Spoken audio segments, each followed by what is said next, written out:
Você é um lixo. Seu lugar é no lixo. Sua vida? Lixo. E por causa disso vamos falar sobre Gachiakuta. Mas antes, vem comigo. Você já teve algo que gostava tanto que nunca quis jogar no lixo? Um brinquedo antigo, uma peça de roupa velha, que por mais que seja usada, ainda não tá na hora de jogar fora. Tipo, dá pra usar ainda. E daí que tem 3 furos de bala, ainda dá pra usar. Eu não sou um acumulador compulsivo, é só remendar que tá novo. Tá perfeitamente pronto pra uso, só tá desintegrando. Então me diz, você tem algo assim? Algo que te acompanhou por tanto tempo, algo que carrega tantas memórias, que jogar no lixo seria basicamente jogar um amigo fora? Eu sempre fui difícil pra mim desapegar das coisas. Eu lembro que na infância eu gostava muito daquelas caixas de suco, porque no comercial, quando as crianças balançavam a caixinha, vinha um monte de heróis ou coisa do tipo. E eu achava que o mesmo ia acontecer comigo, então eu guardava as caixas de suco. Por mais que em algum momento eu ia ter que jogá-las fora, porque formigas, né? Também tiveram outras coisas, mas as que me marcaram mais foram um baralho e um mouse, que ambos eu tenho até hoje. Mas primeiro vamos falar sobre só um. Quando eu tava lá pro 8º ou 9º ano, faziam anos que eu não tocava no computador, já que o meu era ruim e eu acabei dando ele. É muito melhor não ter um computador do que ter um que nem abre o Google direito. Mas por uma ironia do destino eu ganhei um notebook. Esse aqui também não era muito bom, mas eu fiz os primeiros vídeos no canal nele, usando o Sony Vegas 11 porque os outros travavam demais. E por acaso meu melhor amigo também tinha um computador. Ele tinha conseguido antes de mim até. Eu lembro até hoje que ele queria jogar comigo, mas eu sempre negava, já que por mais que eu tinha um notebook, eu não tinha um mouse. E tudo que ele queria jogar precisava de um. Então ele foi lá, comprou um mouse pra mim, se eu nem pedi, e me entregou. E era o mouse da Multilaser, sabe? Daqueles de 20 reais. Eu achei tão idiota e mesmo assim joguei com ele. A gente se divertiu, foi engraçado e nunca mais jogamos aquele jogo, porque ele era muito ruim. Mas acontece que mesmo que a gente tenha parado de jogar aquilo, aquele mouse me acompanhou durante todo o processo. Fiz vídeos com ele, troquei de computador, mas ele ficou e ano passado eu troquei ele por um melhor. Mas ele ainda tá lá na minha gaveta, porque se algum dia esse aqui falhar comigo, ainda vai ter ele, meu bom e velho companheiro de guerra. E é justamente sobre isso que Gachiakuta fala. Lixo não vale a pena, é algo que não presta mais. E basta apenas um segundo para que algo seu vire parte dele, quebrando, rasgando ou só estando perto de lixo, que algo assim o virará. Algo muito usado sempre vai se deteriorar, então é natural jogar fora,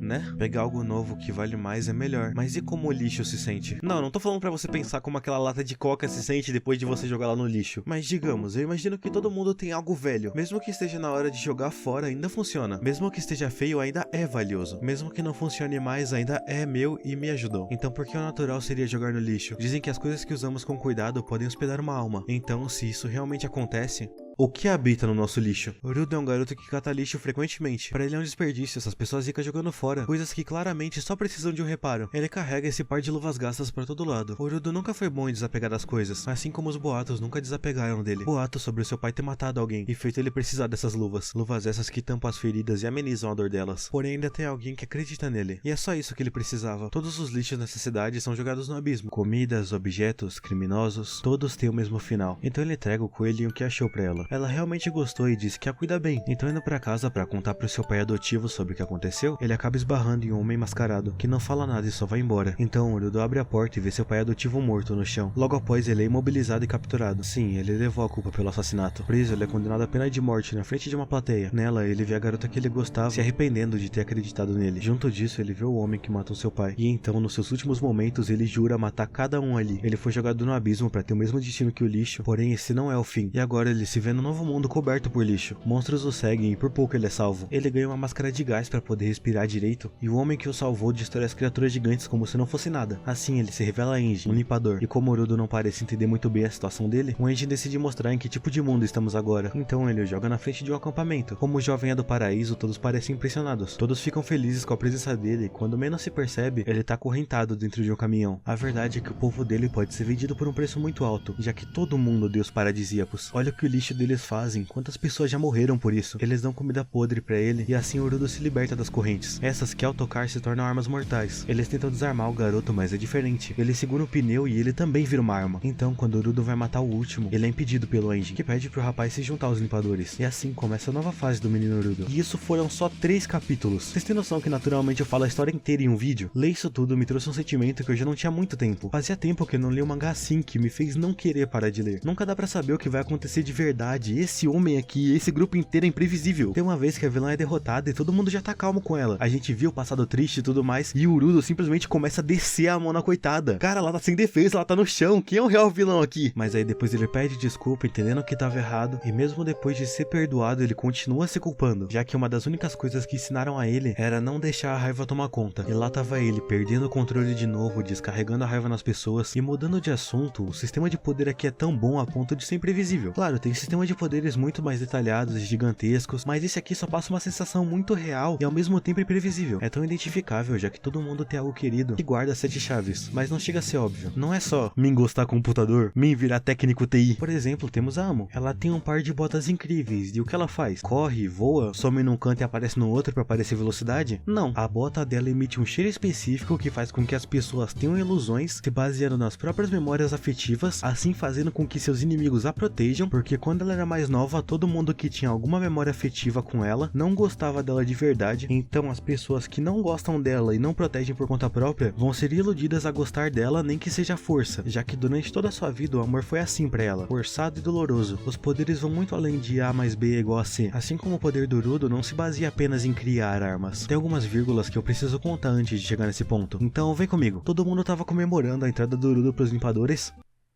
menos Urudo. E no meio desse desânimo, o Gris aparece. Ele agradece Urudo por ter salvo o companheiro dele, e diferente do nosso rapaz, o Gris e o amigo dele estão da equipe de suporte, ou seja, eles não têm poderes. E graças a isso, muitos recrutas olham de cima pra eles. O pensamento padrão é: por que eu vou receber a ordem de alguém que é só um peso? Mas Urudo é diferente, ele não só olhou de igual pra igual, como tentou salvar o rapaz. E esse é o Foro, ele que foi salvo. Ele entrou pra ajudar a exterminar monstros, e tá cultivando algo importante pra poder virar uma persona-arma. Só que depois de ter virado um suporte, ele decidiu continuar sendo um, mesmo se algum dia ganhar poderes. Então o Gris fala pro Urudo deixar de lado tudo que ele tá pensando agora e pergunta o que era aquilo que ele queria fazer desde o começo. Assim que ele descobrir a resposta pra isso, vai descobrir o que precisa fazer pra que isso aconteça. Assim ele se levanta novamente, a tempo de participar da sua primeira missão oficial. Um comerciante estava fazendo sua rota até que ele teve a sua carga roubada por um monstro. Então ele fez um pedido pra que resgatassem ela. Só que a carga dessa vez era uma pessoa que caiu do paraíso. Assim como Urudo, várias coisas passam pela cabeça dele. Será que ele deve ir? Ele mal consegue usar a própria arma, ele pode botar todos em risco, e mesmo assim ele decide ir. Enquanto eles estão indo, nós descobrimos que o Gris tem um amuleto que antes de toda a missão, ele reza pra que todos voltem em segurança, mesmo que no fim seja só um amuleto que ele comprou numa lojinha qualquer. Eles entram numa construção pra procurar, e quando acham, é uma boneca. O chão cede embaixo deles e assim eles são encurralados. Eles tentam fugir enquanto o Zanka ganha tempo, mas quando eles acham a saída, ela foi destruída. Os suportes tentam parar o inimigo, mas eles são só suportes, e quando um tenta proteger o Urudo,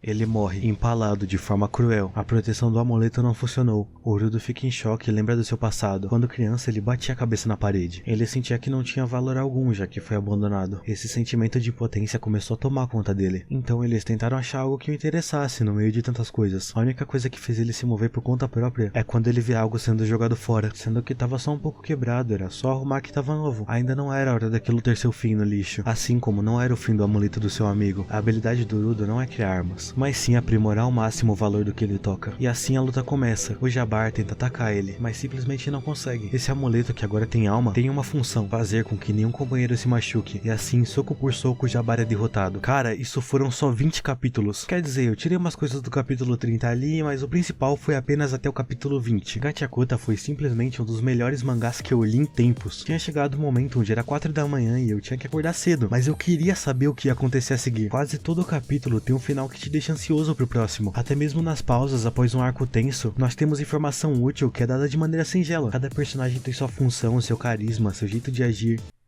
E a Rio é a melhor. Quando você acha que o autor tá pra se esquecer do que nos atraiu pra obra, ele joga uma vírgula aqui e ali pra subir o seu hype e te fazer continuar lendo. E depois de tudo isso, eu posso dizer que nesse mar de lixo, Gachiakuta foi um diamante que eu achei.